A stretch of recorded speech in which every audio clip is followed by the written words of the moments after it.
So obviously I'm Paul Quinn. I said that obviously, like it's obvious. I'm Paul Quinn. I'm the Centre Director for the Chichester Centre for Fairy Tales, Fantasy and Speculative Fictions. And this is some of my own work on the connection between religion and fairy tale. And it's the penultimate event for the Centre for this year. The final event will be a debate to answer the all-important question, DC versus Marvel, which is going to be an online event with the students, which I'll talk about at the end. There's confused faces in the room. I'm not surprised, but we're into an entirely different mythos there. This is more straightforward.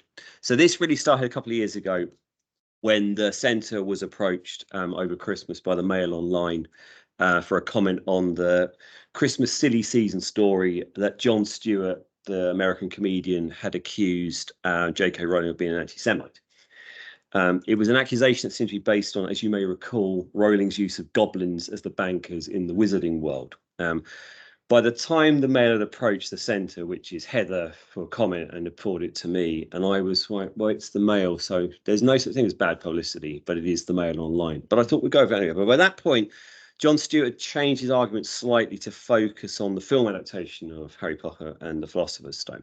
Now, I've got an awkward relationship with Harry Potter in that I never read it, and I was in book selling when it came out, and it was just a bore and it was a pain because it was lots of lugging boxes up from the loading bay at Gatwick Airport, putting all the boxes on the scanner and then taking it back up and then dealing with phone calls from head office going, has the stuff arrived? Has the stuff arrived? Has the stuff arrived? You can't open the boxes or we'll sack you because we've signed these disclosures. So it kind of annoyed me and really only became a thing from book 4. So there's a weird kind of misremembering that it was always this awesome thing. In fact, it wasn't, and she couldn't get it published to save her life. Anyway, so I didn't see the film until about 10 years ago, and I saw the film and I thought, wow, that's an amazing collection of anti-Semitic tropes that you've got there with the goblins because of how they look and because they're obsessed with money. So I got every sympathy with the view that the goblins are constructed through anti-Semitic tropes, but they're not necessarily present in the original novel, though I think Rowling and her editor should have been more careful with the types of figures they use because of this historic encoding of religious minorities in folklore and fairy tale. So having overcome my qualms about helping the Mail Online, I wrote a short piece which then didn't feature in this ongoing reporting of this non-story. And it was amazing to watch. They just kept adding to it and it became this overgrown beast. And then lots of people who about 10 years ago would have hated Rowling's because she made Dumbledore gay, but not in the books, but it was done on the website, wasn't it? Which of course is part of that much wider canon. Suddenly they all came up to bat for her because it was cancel culture. And it was one person said, who'll be next? J.R.R. Tolkien. I thought, you don't know about Tolkien and the dwarves and the Jews, do you? So yeah, you never waste an opportunity. So I wrote this up, fuller version, which concluded that Rowling and her editors should have taken more care with characters which have been encoded to comment upon religious minorities. And this subsequently appeared in Grammary, which, if you don't know, it's the Centre's research journal. And if you're interested, you should subscribe to it. It's going to be slightly later out this summer, my fault, but it is coming. And it's a really good edition, this one. It's all about Basili. It came out of a conference that Heather and Lorenzo arranged last year. The version in Grammar included a discussion of other acts of encoding, including Sussex Giants, which is all about Catholics and cannibalism, and Tolkien's Dwarves, which is both a positive view of Judaism, but also becomes really negative, because if you think about the obsession with the Arkenstone and how he starts to fulfill all the kind of stereotypes around Judaism. There's something about Gollum as well that I'm not going to get into here. But if this is any good, you can all come back next year and listen to me talk about Jews in fairy tales and Sussex Giants. After that edition of Grammar appeared, I was then contacted by a senior figure in the field of fairy tale studies, who I won't name, so this is a shameless act of name dropping, who said that I should continue with this idea about fairy tales in religion. So this paper this evening is partly a result of that encouragement. It's also reflective of previous work on depictions of religion in literary texts. It's also at a very early stage, so any sources or suggestions will be gratefully received. I also read in this week that the Vatican are going to publish a new guidance on Marian apparitions. It's the first guidance in 50 years. So suddenly I'm at the part of the type of the zeitgeist. I don't know what type of zeitgeist it is, but there I am. If there happens to be any senior Roman Catholic clerics on the call who either want to hire me for consultancy work, paid obviously, who have had their knowledge of the subject changed by the following paper, could you please contact me because it will be very good for the ref. It's also the feast of Our Lady of Fatima, the anniversary of the apparition to 3 children in 1917, which has got a really weird apocalyptic feel to it. But I'm not really going to touch on that one this evening because it doesn't quite match the pattern. So I'll start with 3 visitations. A poverty-stricken girl, abused at home by new family members, goes to visit her fairy godmother in a grotto. She beseeches the fairy godmother to help and is granted her heart's desire. That's number 1. Number 2. A poverty-stricken girl collecting sticks for fuel by a stream sees a beautiful woman in a grotto. The girl is beaten when she gets home, but returns to the grotto on multiple occasions and receives, amongst other messages, a promise of happiness, but not in this world, but in the next. The final one, a girl whose family has fallen into penury and who is faced with a desperate plan of abandonment, goes to visit her fairy godmother in a grotto. She beseeches the fairy godmother for and is given advice, which after various adventures leads to her being granted her heart's desire. The people at the back can't do this one because you already know this because we've done this in seminar. Visitation 1 is from Charles Perrault's Cinderella from 1697.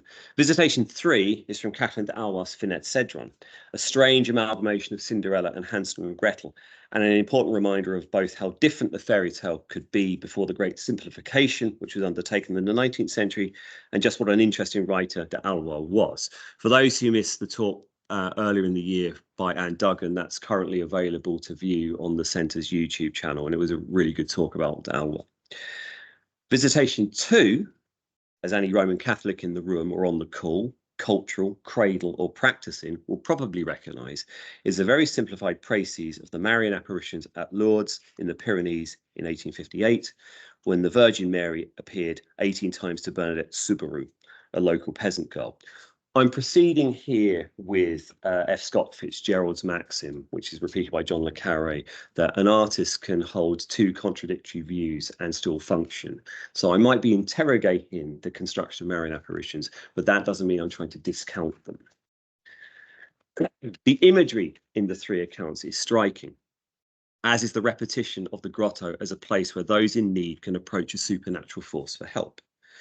As a monoglot product of the English comprehensive system, albeit with a spell at a former convent school which retained the name Notre Dame, I was suspicious that the word grotto was an addition by a translator. But on checking French texts of Perrault and de Alwas, and with a very rough translation, so thank you Google, I found that grotto was indeed present in both texts. This set off various chains of thought around the figure of the beneficent woman in a grotto who responds to the prayers, pleas of girls. We have a repeated pattern in the account of the Marian apparitions in 1858 and in 2 tales by significant French authors. And we can argue that Perrault's version of Cinderella is the version of the narrative that most people outside folklore studies know, but which they perhaps wrongly attribute to the Grimms, as that is the name, along with Hans Christian Andersen, that the general public most associate with the writing of fairy tales. Yet, as most people here will know, the Grimms' version of Cinderella lacks a fairy godmother. What people often mean when they say Cinderella is an amalgam of Perrault's version of the tale, the version adapted by Disney, which of course, as Heather reminds me, the fairy godmother does wear blue like the Virgin Mary, but it's added to by the butchery of the stepsister's feet, which we find in the Grimm's iteration of the tale. But the Grimm's exclusion of the figure of the fairy godmother is interesting and potentially suggestive. Again, the general public, if they think about these things at all, would assume the Grimm's fairy tales are full of fairy godmothers, but that's not the case. And it's hard to find reference to the Virgin Mary, perhaps as a consequence of the exclusion of the figure of the fairy godmother. When the Virgin Mary actually appears in a text by the Grimm's, in the Virgin Mary's Child, the effect is very odd, because in this tale, the Virgin Mary occupies the narrative space of Bluebeard. In the Virgin Mary's Child, which I'm assuming most people don't know because it's not one of the big 6, and it's not even when the Grimms start doing overtly religious tales, because it's there in the 1812 manuscript. The Virgin Mary offers to take the child of a poor woodcutter and care for her. The child is taken to heaven, and all goes well until the day the Virgin Mary has to leave the now 14-year-old girl alone in heaven while she goes on a long journey. The Virgin Mary, like Bluebeard, leaves behind keys to 13 doors in heaven. The girl is told she can open 12 doors, but not the 13th. Obviously, the girl opens the 13th door, despite the warnings of some what are described as little angels who are there with her. In the earlier doors, she's seen visions of saints and heavenly glory. When she opens the 13th door, she sees the Holy Spirit and she's overcome with fear and she slams the door shut. On returning to heaven, the Virgin Mary asks the girl if she's opened any of the door, opened the 13th door, and the girl says no. The Virgin Mary touches her chest and feels the girl's beating heart and knows that she's opened the forbidden door, but the girl refuses to admit the truth. As a result, the girl is expelled from heaven, lives miserably in the woods, loses her voice, and is then found by a king who marries her, despite not being able to speak. And so there's a weird thing going on there with Little Mermaid as well. A child is born within a year, and then the Virgin Mary appears, and she asks the girl, now married with the child, to admit her guilt. The girl refuses, so the Virgin Mary takes the baby as a punishment. Rumours begin to swell that the woman is an ogre and that she's eaten the child. So that's reminiscent of Sleeping Beauty and Charles Perrault. The king, however, refuses to listen to these rumours. A year later, another child is born. Virgin Mary reappears, asks for the girl to confess her sin. The girl refuses. The second child is taken to heaven. Further rumours about an act of cannibalism. There's then a third occasion, a third child, a daughter this time is born. This time the girl is taken to heaven and she's shown a vision of her sons living a happy life in heaven and is told, wouldn't it be great to be reunited with your sons? You just have to confess your sin. The girl refuses, and so in Zipes' translation we're told she's allowed to sink down to earth again. The rumours of cannibalism now reach such a pitch that the king can no longer protect his wife, and she's dragged out, tied to a stake, and the flames are lit. So you've got this kind of witchcraft idea going on. Although for us, I think we would think of Marian martyrdoms in this country. As the fire begins to burn, she's able to shout out her confession. The rains begin. The Virgin Mary appears with the children. She floats down on a cloud. So it's kind of a weird reversal of Catholic iconography around the Assumption. This is a very different Marian narrative to what we're used to, but it's explicitly about the Virgin Mary rather than some encoding around the idea of the Godmother or God's mother, which my wife came up with that one. But I think there's something going on there about how the Virgin Mary overcomes or takes over the space of previous figures like that. And it's this kind of cultural overlay that we're familiar with, but it's not total. Perhaps we are looking at a specific confessional or confessional cultural understanding of and use of the Virgin Mary. 17th century Catholic France's relationship with the figure of the Virgin is presumably different to that of the Reformed Calvinism of the Grimms. The trajectory of the Virgin Mary in scripture and in tradition is fascinating and lends itself to the fairy tale. The Virgin Mary starts as a young girl, visited by a supernatural being, given a message that she will receive a gift and that she is favoured. We then jump forward in time to see her as an expectant mother, then as a mother of a newborn, and then as a refugee fleeing the threat of violence. Then there is a time jump to the mother of a young child, then another time jump to the mother of a precocious or aware teenager, because there was that medieval idea that Christ is born with that type of awareness that we see in June, weirdly enough, this notion of pre-birth. Then another time jump, we find Virgin Mary as a widow with an adult son as he begins his ministry, then a mother at the foot of the cross, and then in tradition, a woman assumed into heaven. She moves from young girl confronted by a supernatural being to becoming the supernatural being visiting other young girls. We can see a kind of fairy tale narrative there, I would suggest. Are therefore we looking at a Protestant reformed queasiness about the use of the Virgin Mary and Virgin Mary types in fairy tales? In Paul Fussel's The Great War and Modern Memory, Fussell quotes a letter from a British private to his mother when he's in France during the First World War. One of the things I don't like about this bloody France are all these pictures of Jesus Christ and his bloody family in glass. Does he mean stained glass windows, or does he mean roadside stations? Anyone who spent time in rural Ireland will recognise the familiar statue of the Virgin Mary on the side of the road, a station where people go to pray. About 15 years ago, a new station was being erected in the village next door to my aunt. And after the parish priest had finished blessing the statue, one of the male onlookers sidled over to the priest and sotto voice declared to the statue, "If she stays, Father, she'll be the first woman who does." It was a comment on the fact that all the wives in the village had left their husbands in the previous 5 or 6 years. So he was leaving a collection of male-only houses, but this statue of the perfect woman there on the side of the road. That easy shift from the sacred to the secular, or to the profane, in which the religious, or specifically Catholic, is the everyday in Catholic countries, may be visible in the use of the fairy godmother as a type of Virgin Mary, or it's indicative of the Catholic elements being overlaid over pre-Christian beliefs and practices. but the overlay being incomplete, or the two elements infecting or intersecting with one another. Ruth Harris, in her account of the apparitions, at Lourdes, demonstrates how Lourdes was an intersection between pagan and Christian belief. The Pyrenees was full of claims of apparitions, with shepherds and shepherdesses having direct contact with the Virgin Mary from the 13th to the 17th century. The grotto at Lourdes had attracted earlier claims of a mysterious woman dressed in green seen floating above the water. Those of a taste for underappreciated television detective dramas may recall the BBC's adaptation of some of the Naomi Marsh novels in the mid-90s. Dead Water, about an apparent apparition and a miracle cure by a Scottish waterfall. Ewan Bremer, spud from Train Spotting, has his warts miraculously cured by a woman in green, has a weird echo of those similar earlier sightings at Lourdes, but those ones are unofficial. Apparitions that take place in 1858 are deemed to be official. Harris also argues for residual ideas around fertility rites intersecting with Catholic belief in the Pyrenees during the period, with a focus on beasts and, crucially, washing. One of the things that Bernadette Soubirous is told to do is to drink from the waters, hence bathing and drinking the water at Lourdes today. It's not necessary, therefore, for Bernadette Soubirous to have heard about grottos and their inhabitants in the stories of Perrault and Alwa. Her world was already a cultural space in which the uncanny and the Catholic could exist side by side, with the Catholic adapting and adopting the pre-Christian with little difficulty for the locals. But could a rigorous sola scriptura, tota scriptura Protestant engage with these ideas and this apparent mixing of religion and superstition?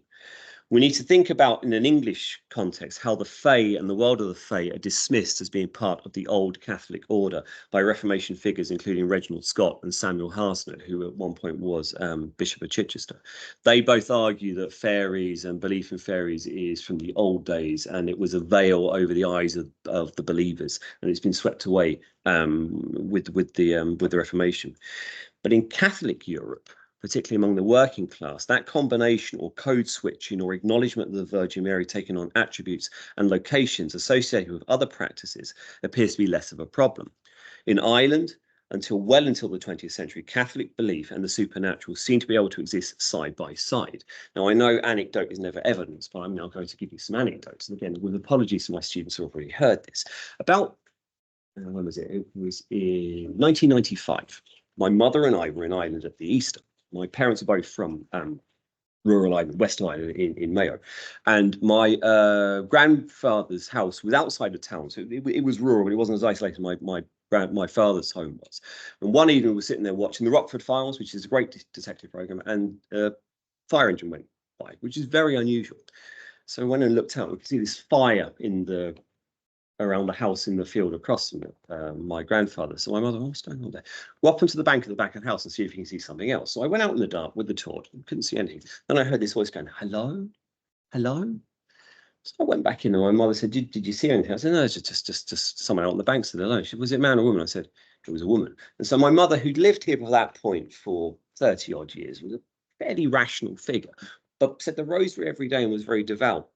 She panicked and thought that it was the ghost of her old neighbour from the other house come back to haunt her for something that she hadn't done 40 years earlier. And what she hadn't done was, when she was going down to Knock, site of a Marian apparition in the west of Ireland, where my maternal grandmother is from, my mother was going down to Knock to stay with her cousins for the summer holiday, and this neighbour called Nell went, bring me back some holy water. And my mother, yeah. So she was coming back, and then my uncle went, we didn't get the water. And they went, oh, no. So they got a bottle and they just went to the well and they dipped it in and they said, there you go, now there's the holy water. My mother, 40 years down the line, thought because she hadn't given this holy water, that Nell had come back to haunt her. It was the strangest moment. I would expect it from my father's side of the house, because that was full of ghosts. So my grandmother, God love her, to her dying day was convinced that her son, who died at the age of 34 in America, unshriven, that was the crucial bit, because of course he stopped going to mass. One night she'd heard him outside knocking on the door saying, Mammy, let me in, let me in. Of course, the island, their house is on a lakeside, and the island, there was a light would appear on one of the islands if someone was going to die.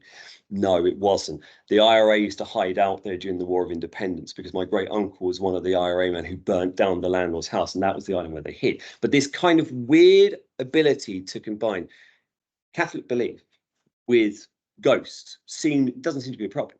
My father would tell you about a neighbour there who lived in a caravan in the field behind them, and then he'd be walking up the lane, and of course, no light whatsoever.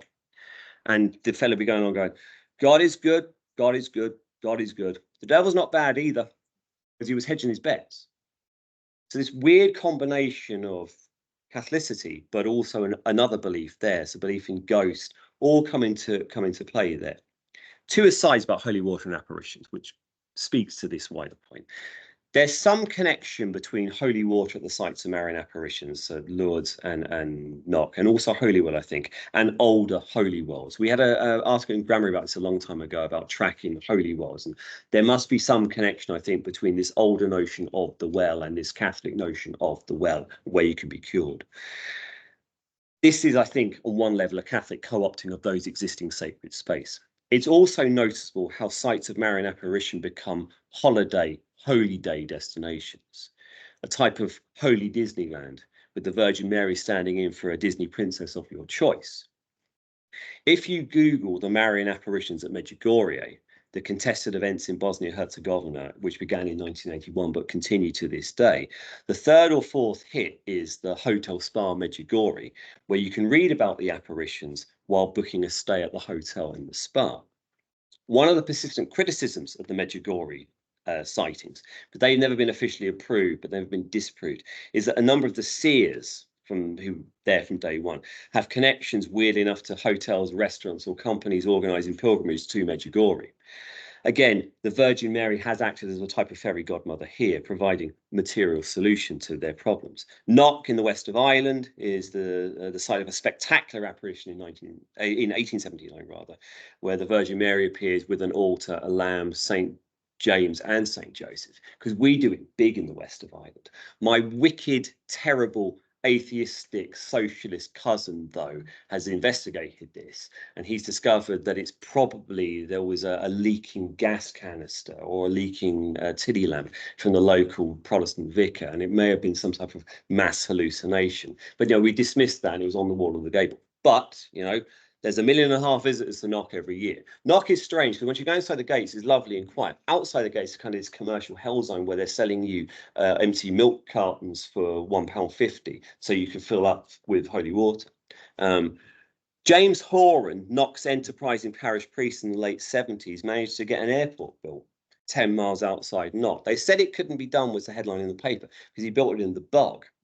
My great aunt, who was a nun in Boston, tried for years to land at Knock because it was her hometown, but every time she was flying over, fog forced a detour to Shannon or to Dublin.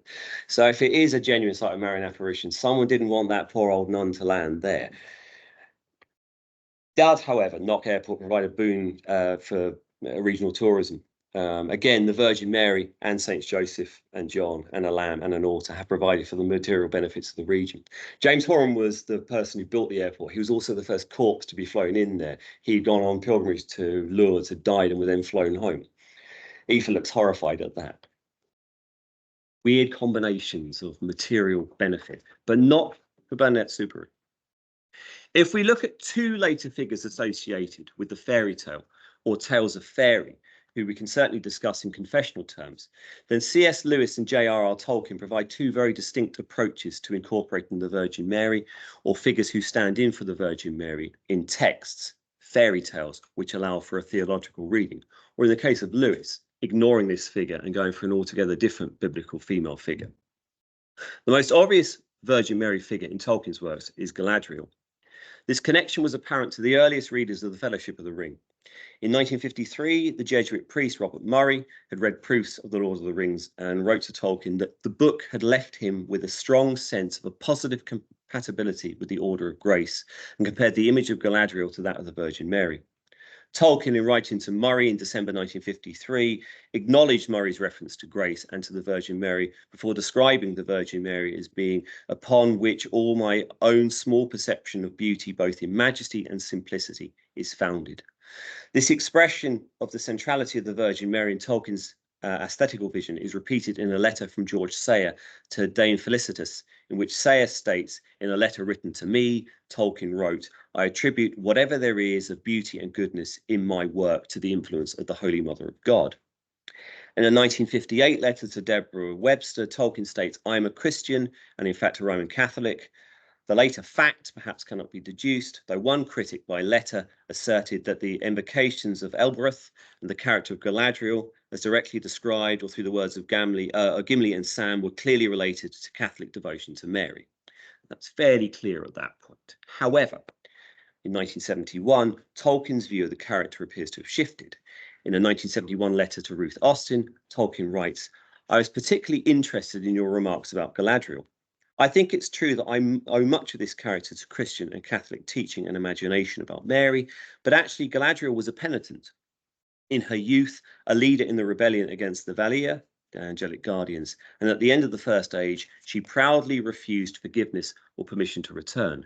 She was pardoned because of a resistance to the final and overwhelming temptation to take the ring for herself." Now, this is presumably reflective of nearly 20 years of Tolkien continuing to work on this material, and the revision to the character of Galadriel was not apparent until the appearance of the Silmarillion in 1977 and Unfinished Tales in 1980. So Ruth Austin wouldn't know that this is where Tolkien is going with this character. But certainly this letter and the later text edited and published by Christopher Tolkien do complicate the idea that Galadriel is a representative of the Virgin Mary. That might also account for that strange moment in Fellowship of the Ring where Galadriel turns into some type of sea witch type figure when she's confronted by the ring, and he suddenly shifts into some type of horror thing. That, I think, is probably Jackson knowing where the story goes and overlaying that back onto the narrative that he is allowed to work with. However, this idea of Galadriel as the Virgin Mary is certainly how she's read by Tolkien's first reader. And given Tolkien's Catholicism, and we're reminded that Tolkien described the Lord of the Rings as a fundamentally religious and Catholic work, unconsciously at first, but consciously in the revision, we would be forgiven for expecting to find such a figure in Tolkien's tale of Fairy. We see in the letter from George Sayer the central place occupied by the Virgin Mary in Tolkien's religious and creative thought. This is reflective of Tolkien's Roman Catholicism and the place of the Virgin Mary within Catholic belief and culture. We can see this in a letter in 1965 from Tolkien to his grandson Michael, in which Tolkien, lamenting "when my children stray from the church," turns to thoughts of his mother, her treatment on converting to Rome, her death, and the pivotal role of Father Francis, from whom Tolkien learned charity and forgiveness, and in the light of it pierced even the liberal darkness out of which I came, knowing more about Bloody Mary than the mother of Jesus, who was never mentioned except as an object of wicked worship by the Romanists. We see here perhaps a reason for the reluctance of fairy tale writers from Protestant countries to engage with the image of the Virgin Mary, or to even engage with the appropriation of pre-Christian ideas of Marian imagery. An example of this Protestant reluctance or distaste for the figure of the Virgin Mary and the adoration afforded her within Catholic thought and dogma is apparent in the work of Tolkien's one-time friend and fellow author of 20th century fairy tales, C.S. Lewis.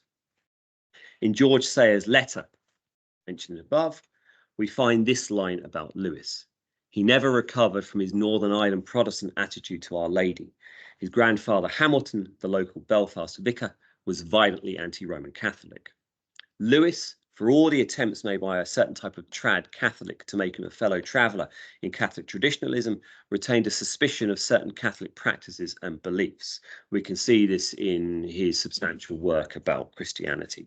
Purgatory, confession, there's some Barb comments about nuns as well, and certainly adoration of the Virgin Mary. Lewis deliberately confuses the Latin for worship and the Latin for adoration, and accuses Catholics of the former in relation to the Virgin Mary rather than the latter, although I think that distinction is often lost with many Catholics today. Lewis is a good scholar. I got told off for suggesting he wasn't a great scholar when I was given a paper on him, but certainly his Latin would be strong enough to know there's a clear distinction between adoration and worship, but he certainly goes full into the Protestant idea that Catholics worship Mary rather than adore her. As I've argued in Grammary, we can see Lewis making use of standard anti-Catholic imagery in both The Lion, the Witch and the Wardrobe and The Magician's Nephew. We can see in the character of the White Witch in The Lion, the Witch and the Wardrobe, and again when that character reappears in The Magician's Nephew, the 1955 prequel to The Lion, the Witch and the Wardrobe, which you definitely shouldn't read first, despite what Lewis suggests himself, in which the White Queen's name is revealed to be Jadis. We find a figure with a possible analogue in the Fairy Queen, or certainly one drawn by Spencer and Lewis from similar religious and intellectual sources.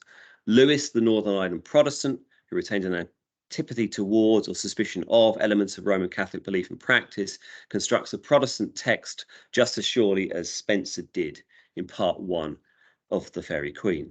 When Joy Davidman, Lewis's wife, was asked about the rumour that Lewis had converted to Roman Catholicism, her answer was significant. He's a tough Ulsterman after all, half Scot and half Welsh, with the sort of views you expect of an Orangeman, though in his case they're half humorous. The half is quite telling, I think, because Lewis, in his work on 16th century poetry, insists on using papist and tries to suggest it's not an offensive term anymore, but he knows full well it retains that sting, certainly in Northern Ireland, certainly in Liverpool, certainly in Glasgow. The sort of views you'd expect of an Orangeman, including the rejection of explicitly Roman Catholic beliefs, were installed in Lewis as a child by figures including his grandfather, who was, we're told, an evangelical churchman who never tired of deprecating the Church of Rome from his pulpit. Lewis makes use of established anti-Catholic ideas and images. We look in vain for a Virgin Mary figure in much of Lewis's work. What we get in Lewis instead is a biblical female figure who corrupts. The White Witch is the Chronicle of Narnia's version of the Whore of Babylon. She occupies the same narrative space in The Lion, the Witch and the Wardrobe and The Magician's Nephew as Spencer's Duessa in The Fairy Queen. Jadis, the White Witch, is similarly constructed through verbal echoes of the Whore of Babylon and through the replication of behaviour associated with the biblical whore. She is both Lewis's Duessa, a feminized threat to a quasi-masculine order, luring men to spiritual destruction, and Lewis's Whore of Babylon. This connection is often overlooked by critics. Elizabeth Baird Hardy, for example, in Milton Spencer and the Chronicles of Narnia, fails to extend her reading of Jadis to include the Whore of Babylon, despite discussing the relationship between Jadis and Duessa. Yet the behavioural and linguistic links are there, whether by accident or design. Lewis, as a result of his background and his academic work, was particularly well placed to appreciate the whore's role in Protestant and anti-Catholic text and discourse. The whore's brief appearance in chapters 17 and 18 of the Book of Revelation belie the cultural dominance of the figure in Protestant polemic and exegetical thought, and in wider literature as well, of course. The whore, along with Antichrist, become the standard means of condemning the Roman Catholic Church and provided the biblical justification for both the reform of Christianity and the destruction of Romanism. The whore represents Rome and the entire Roman Catholic system of belief. The scarlet-clad whore, with whom the kings of the earth have committed fornication and who has made the inhabitants of the earth drunk with the wine of her fornication, is a tempting and sexually alluring figure. She's the obvious antitype to how the Virgin Mary is constructed. It's from this sexually corruptive figure that first and second generation reformers developed the representation of Rome's doctrinal corruptions through images of sexual corruption. The whore, with her golden cup of abominations and filthiness of fornication, is inextricably linked with ideas of sex, deceit, and corruption. We see this corruption in Duessa in The Fairy Queen. This has given a direction to Lewis. The whore in Revelation is a mysterious foreign figure. We're told upon her forehead was a name written, Mystery, Babylon the Great, the mother of harlots and abominations of the earth. She is one who brings destruction. This conjunction of sex, temptation, and doctrinal corruption is part of the standard triumvirate of accusations laid against papistry. In Protestant discourse, the Roman Catholic is treasonous, violent, and corrupt. Two of these accusations are fulfilled by Lewis's whore, Jadis. The account of the destruction of Charn in The Magician's Nephew reveals Jadis to be at the epicenter of violence in this text. The fact that the destruction of Charn was the final action in a conflict between rival sisters, one of whom cares nothing about inflicting death and destruction on her subjects, may suggest to a Protestant readership the relationship between Mary I and Elizabeth I, or Elizabeth I and Mary Queen of Scots. In any event, the well-established connection between Roman Catholicism and violence, found in texts including Acts and Monuments, and existing in a long Ulster Protestant cultural memory that sees the Irish rebellions of 1641 and 1798, the Battle of the Boyne in 1690, the Easter Uprising of 1916, all connected in a chronology of Irish Catholic threats to Ulster Protestantism, and Lewis would be familiar with at least 4 of those. They are all evoked here once Jadis's other connections with the Whore of Babylon are recognised. The White Witch Jadis is a corrupting figure in both The Lion, the Witch and the Wardrobe and The Magician's Nephew. This corruption is heightened in The Magician's Nephew through the encoded sexuality around the figure of Jadis. In both The Magician's Nephew and The Lion, the Witch and the Wardrobe, the White Witch attempts to corrupt through acts of temptation located around acts of ingestion. In this, Lewis, the careful, close reader, makes use of the two recurrent images in the description of the Whore of Babylon, fornication and her cup. If we consider the first appearance of the Lion, the Witch, and the White Witch in The Lion, the Witch and the Wardrobe, the famous section in which Edmund is tempted with Turkish delight after becoming intoxicated with an unknown drink, it's possible to discern reference to two distinct moments in the Bible in which ingestion proved lethal to mankind. Edmund, who is after all a future king, is tempted with food and drink. The Turkish delight suggests the temptation in the Garden of Eden, with the White Witch simultaneously fulfilling the role of Satan tempting a feminized Edmund and Eve tempting Adam, or in this instance, a son of Adam.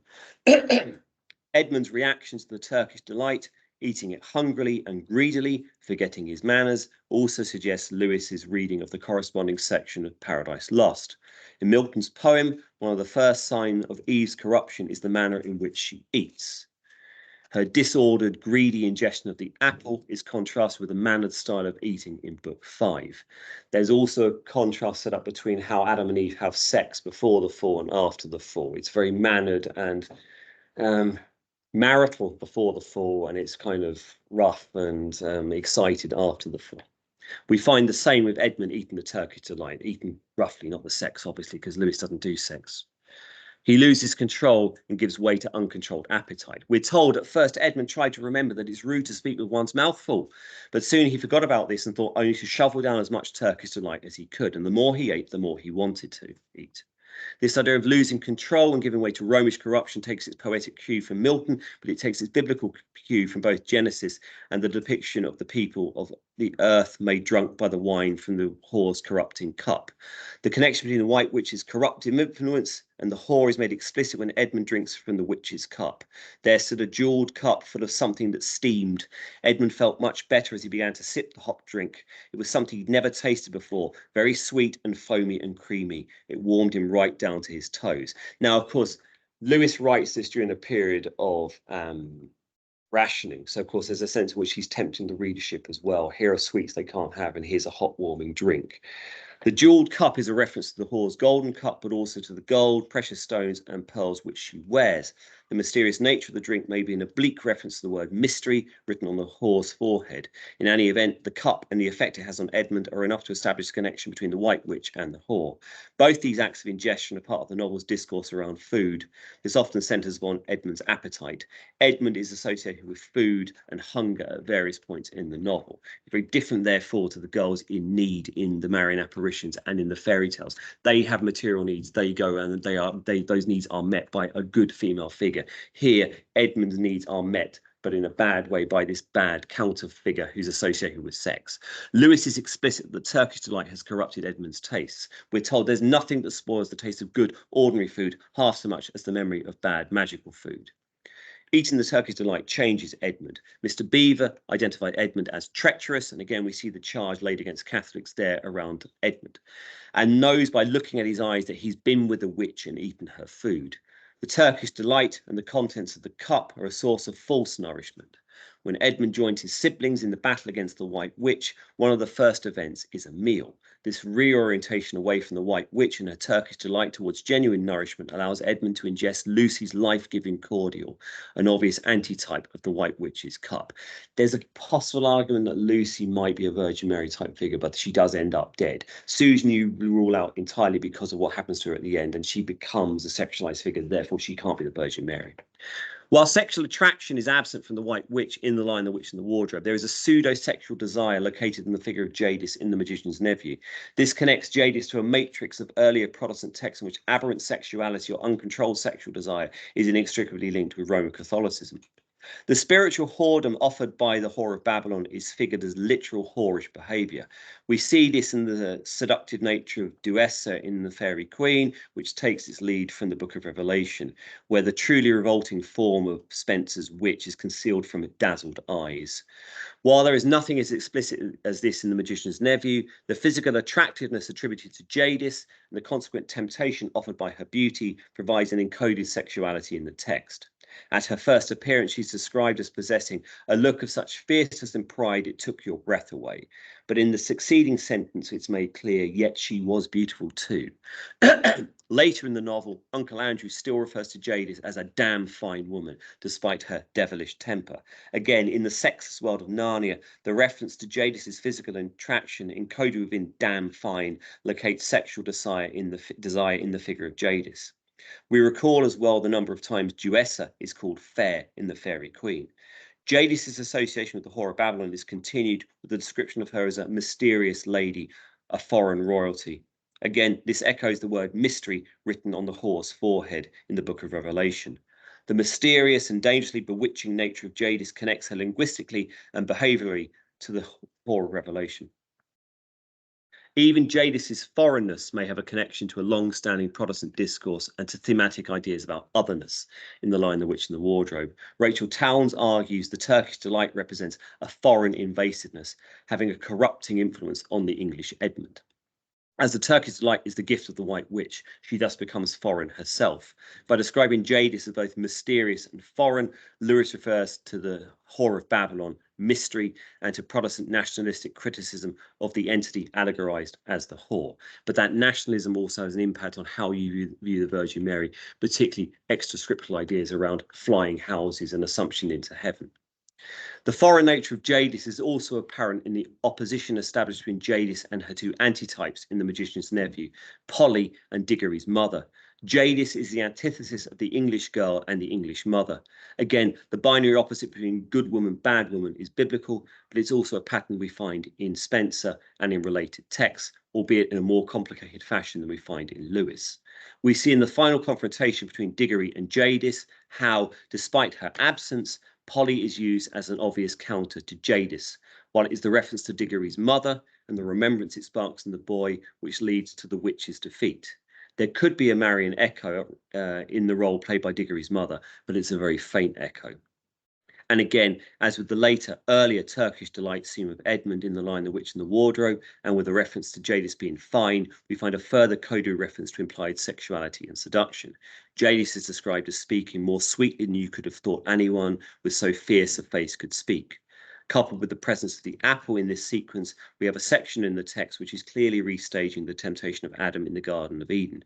But in this instance, the Eve-like figure fails to seduce the Adam substitute. However, the combination of coded sexuality and the attempt to corrupt through the ingestion of food means that at this point, Jadis is still acting as a figure for the whore of Babylon. With that construction around female sexuality and the fears of female sexuality, and of course, Lewis's sexuality is complicated. We know about the relationship with his friend's mother, who he calls mother even while he's having sex with her, which is just really, really weird. And we know from looking at the treatment of Susan at the end of the Narnia sequence, when she can't enter into Aslan's barn because she no longer believes, because now she's interested in boys and stockings and dancing. We can see the same type of queasiness around pubescent female sexuality that we see in Hans Andersen, for example, particularly with Karen and the Red Shoes. You would think, therefore, that the idea of a counterpoint to those type of whorish figures would be offered by the Virgin Mary, but there's something stopping that figure turning up with the same frequency in these Protestant texts. To return to the apparition at Lourdes, the Virgin Mary became a type of fairy godmother to a number of groups and people associated with Lourdes and the wider Catholic world, but not, ironically, to Bernadette Soubirous herself. Lourdes and the surrounding region benefited from the apparitions and their subsequent approval by the Vatican. There was and is a fairy godmother element post-apparition. Having missed out on the earlier vogue for watering holes and health spas, Lourdes soon became the ultimate watering hole. With the advice in the 9th apparition that Bernadette drink the water at the grotto, wash herself, and weirdly enough, eat the grass, Lourdes became a divinely appointed health spa where people still go to take the waters. And sometimes, to quote Doctor Who, impossible things happen, and we call them miracles.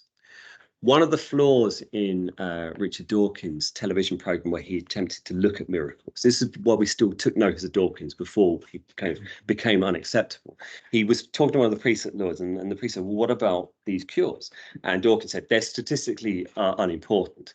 That might be true from a statistical standpoint, but you should probably have investigated them, because there were people who had an illness and suddenly didn't appear to have an illness, or something happened in between. Curiosity, at least try and believe 6 impossible things before breakfast, like Alice. Another beneficiary of the apparitions was Pope Pius IX. The Immaculate Conception of Mary had only been made a dogma of the Catholic Church in 1854, so 4 years earlier. Now, 4 years later, the Virgin Mary apparently confirmed that dogma by stating, when asked her name, "Je suis immaculée," I am the Immaculate Conception. It's quite an odd way to say what your name is, but it seems to give credence to what had been declared by the Church 4 years earlier. There was an interesting review of Ruth Harris's book in the London Review of Books, who looked at other beneficiaries, and they're what I believe Hillary Clinton would have called a collection of deplorables, because at this point in France, it's all up for play, isn't it? You've had the Second Republic, you've had the restoration of the monarchy, it's not quite clear where it's going to go. So various monarchist groups latch onto this, because of course we think back to the revolution, think back to after the terror, the events in the Vendée, and the attempt to put down the counter-revolutionary forces who are all associated with Catholicism. Lourdes becomes a great staging ground for these monarchical figures.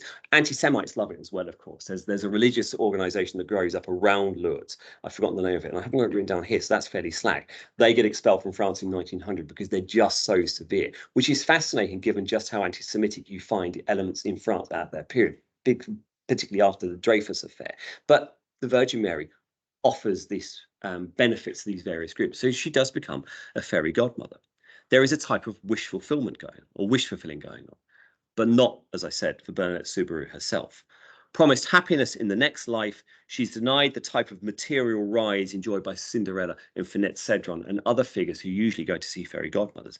Her promise of a better life after death, the promise of Christianity, which is why it has trouble today, because if people are materially comfortable, why do they need to worry about what they're going to have in the next life?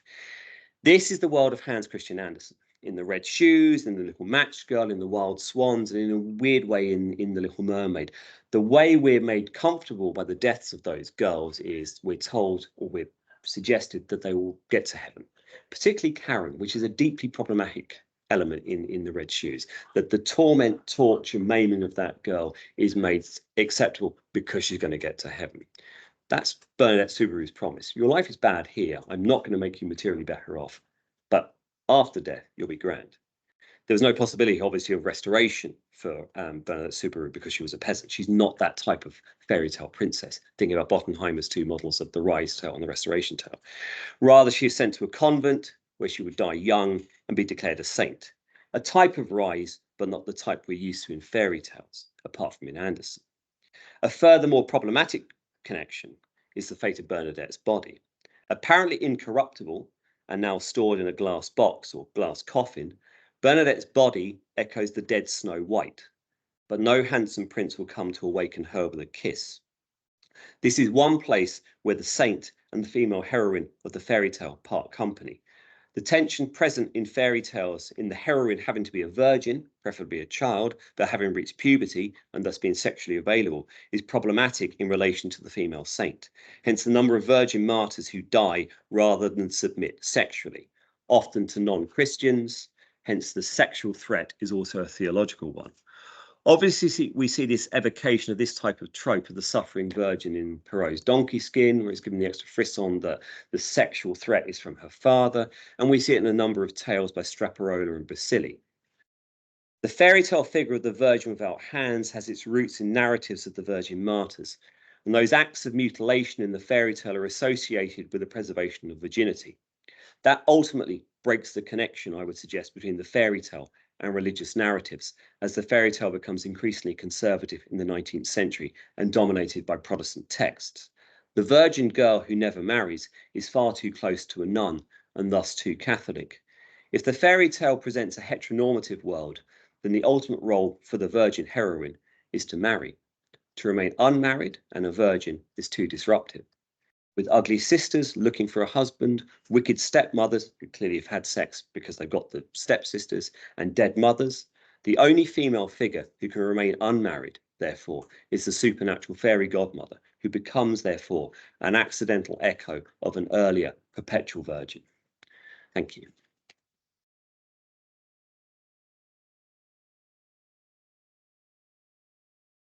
I'll take any questions, comments, or other sources for Virgin Mary figures in fairy tales. Otherwise, we can all just go home. Thank you all for coming.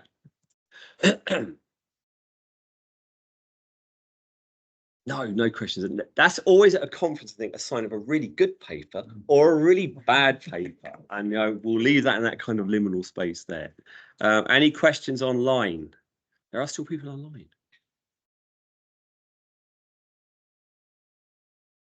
Q&A.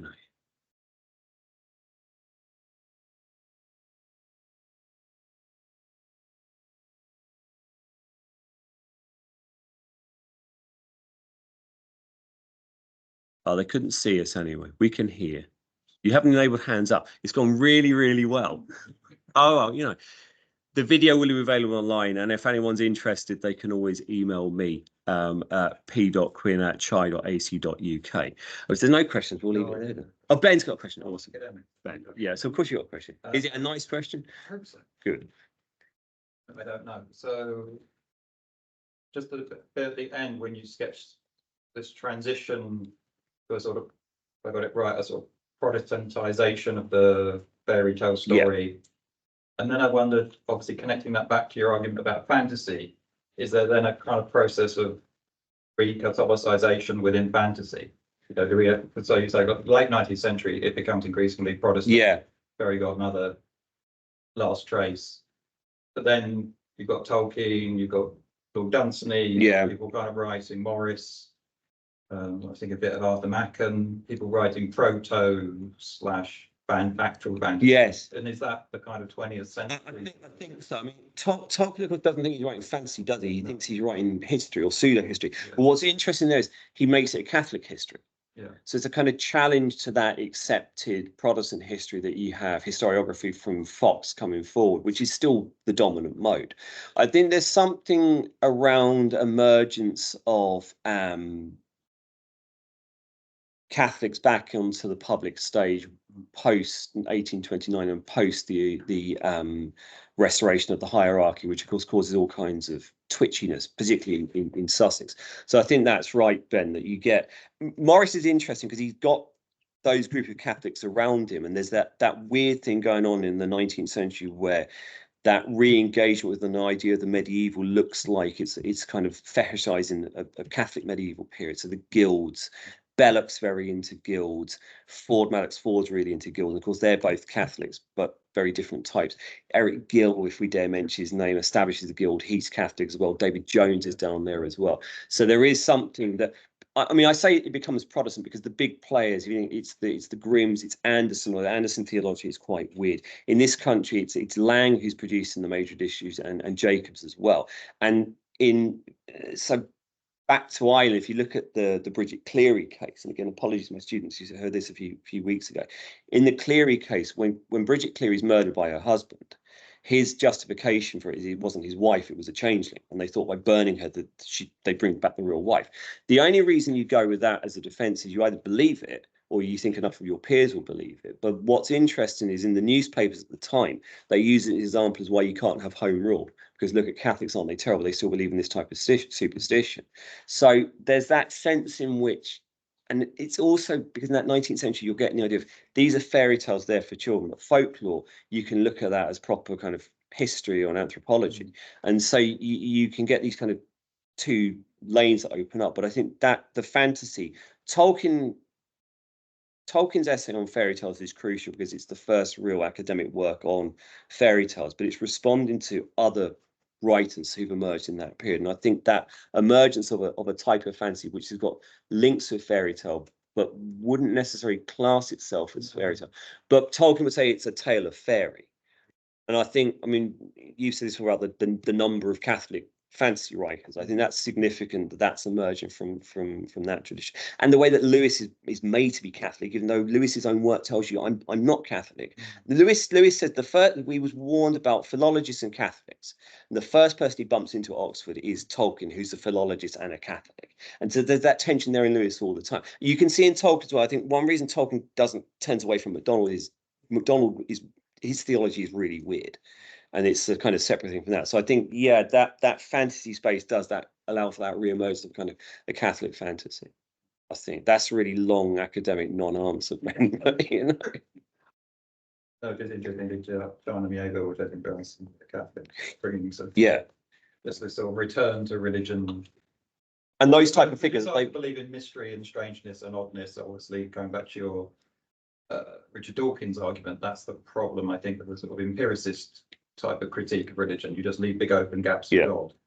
Yeah. You know, so even if you're that sort of atheist, you're ironically leaving quite a lot of space. Yeah, for unexplained like events. Yeah, and then they fill it in. But yeah, I think I mean Herbert's Catholic all over Herbert, even though he's lapsed, gone, post-Catholic, but certainly, I mean, but he's using some of those tropes there because the Bene Gesserit, that's Jesuits and nuns, isn't it? Yeah. I mean, the later the honoured matures, who are like the evil. Yeah. The Whore of Babylon. Yeah. Bad nuns. Yeah. But bad nuns. That's the point. Again, that was good. Bad nuns. Yeah. Basically, in the last 2 books. Well, what's interesting now is the amount of nun horror that's just appeared on the market. There was it. Thingy. What's her name? Conjuring. The Conjuring as well. Yeah, that's clearly where you go to the start of it. But Sydney, what's her name, is in that thing about the Immaculate. That's it. And the prequel to the Omen. They're all making use of this type of material about how you view the nun and the priest. So you might have a good priest like Patrick Troughton in the original Omen, but then you've got bad priest there. The bad priest is usually a cardinal, and that's making use of all of this type of device. So that type of Protestant horror, it's a northern thing as well, because of course, nuns as a pornographic figure, that's reflective of countries that don't have nuns. They only exist in a kind of cultural memory. What's Fantomina? The novella, the end of Fantomina works in 2 ways. She's sent off to where she can never have sex as a punishment, or if you're reading those type of texts in this country at that time, it's full of sex. It's priests and it's sapphic, and it's so this kind of interplay between Catholic fiction, but it's interesting that fantasy space, where impossible things can happen because that's what you're told. Anyway, if you grow up in a world of miracles and that what you see in front of you isn't what you see in front of you, the aspect and form are 2 different things, then it's very easy to. But there's a weird kind of queasiness around some of this material that I think has a theological prejudice around it, or a theological construction around it, I think. And so this interplay between religion and fairy tale is quite interesting. I think these kind of encoded figures that turn up. What do they represent? Why they're represented? I mean, Rumpelstiltskin. There's some type of anti-Semitic figure there in Rumpelstiltskin. I think the Grimms. There's a degree of anti-Semitism there, which they're inherited from the Calvinism or Lutheranism. I think it's there in those texts. One's explicit. Was it the Jew in the bush? I think is what it's called. But the cannibalism in the Grimms is interesting as well, because you get that kind of villainous mother figure. The villainous mother is there, is a kind of antitype to the Virgin Mary. But where's the countertype in the narratives? It tends to be the threatened young girls who are virgins who have to get married. Virgin Mary's kind of the fairy godmother, come on, solve a problem, go away again. But the Grimms, it's a singing tree. It's the dead mother. So again, the mother, it's a female figure who comes to save her, but it's not a woman in blue or green in a grotto saying, drink this water and you'll get married, or everything all right in the afterlife. That materiality, that's no good for fairy tale. You want material success and material punishment at the end, otherwise it doesn't really work. That's why Anderson's so strange. That's why reading even The Little Mermaid, that she's turned into spume and she'll go to heaven. But children, you have to be good, otherwise you keep her as spume for a bit longer if you're not good. It's a weird kind of theological and didactic text. But that's why he sticks out like a sore thumb. Also because it's original work as well, whereas a lot of it, that virgin the Virgin Mary's Child that I spoke about with the Grimms, that's from Dodge and Wilde. So that's the, but there seems to be a corresponding text in Norway as well. And again, look at those Norwegian texts, how very different they are in terms of religion, because there's still a sense of Norway is very relatively late Christianized, and so you still got this sense of this other tradition is still there, and it's there in the woods, and it's a living tradition. And so there's that sense in which the trolls are representative of an older belief, and there's this overlay of it. And so that's why I think in the Catholic countries there's this kind of easy use of existing practices. You just overlay it and go, is it some wise woman? It's the Virgin Mary. It's grand, she was always there. But I think as things are purified, quote unquote, or become more scriptural, that becomes harder and harder, because your biblical models, Mary is there, but it's in tradition where she's assumed into heaven, and you have to do some fairly nifty reading of Revelation to make. And even the female figure there, is it meant to be her, or is it meant to be the church? Whereas if you're using scripture and tradition, then you have those spaces that Ben refers us to, and you can fill them in however you like, within reason. I mean, if it went too doctrinally strange, you soon get a visitation. What's interesting is which apparitions are okay and which aren't, and which ones you get the kind of the seal of approval, and the ones that not.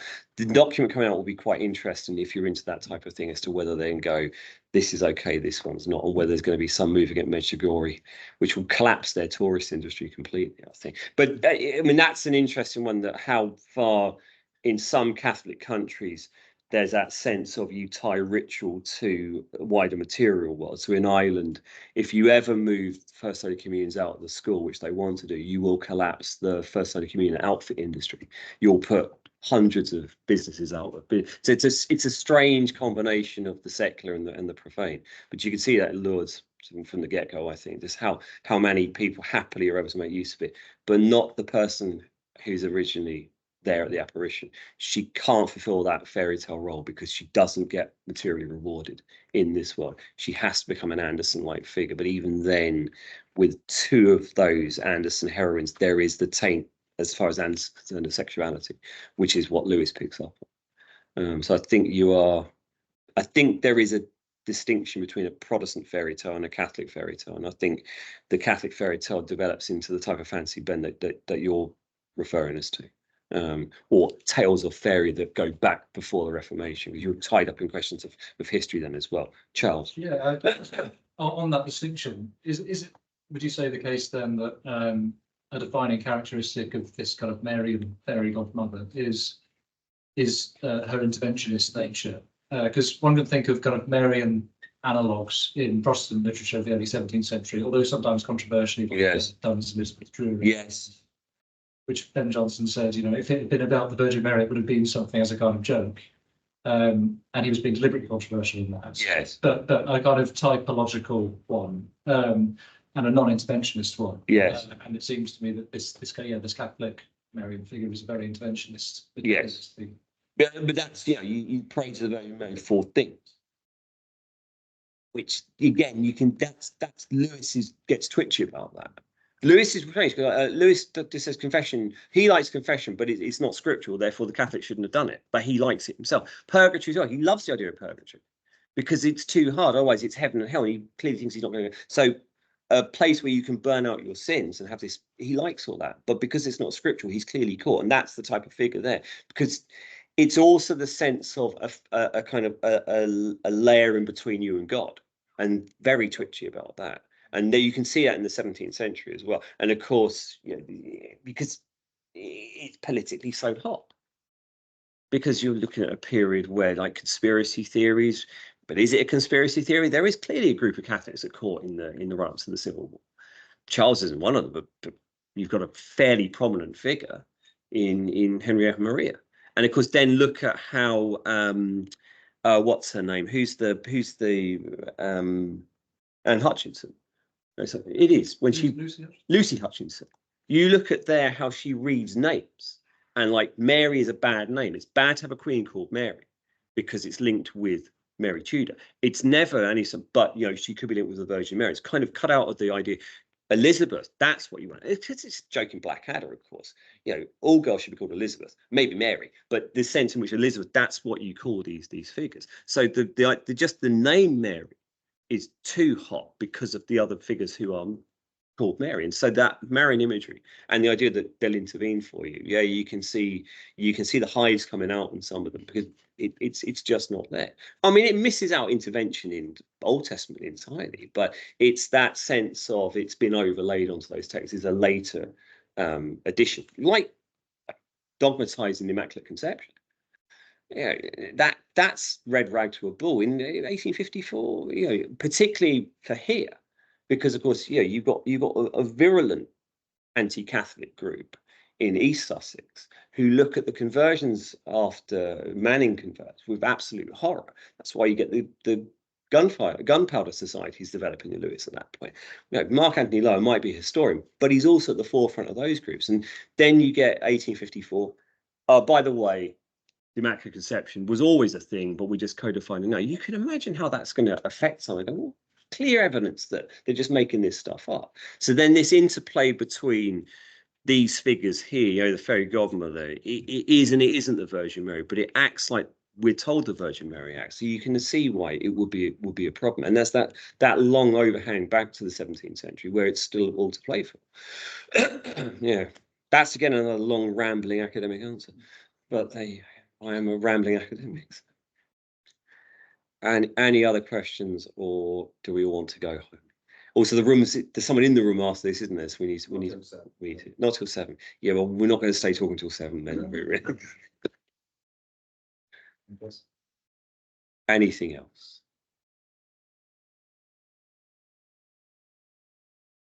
No, everyone's all right. Well, people are disappearing online, which is always a sign it's time to go. Well, thank you all. All right, so centre events. So as I said, we've got some of the speakers are on the back there hiding. They will be fighting amongst themselves online metaphorically as to whether DC is better than Marvel.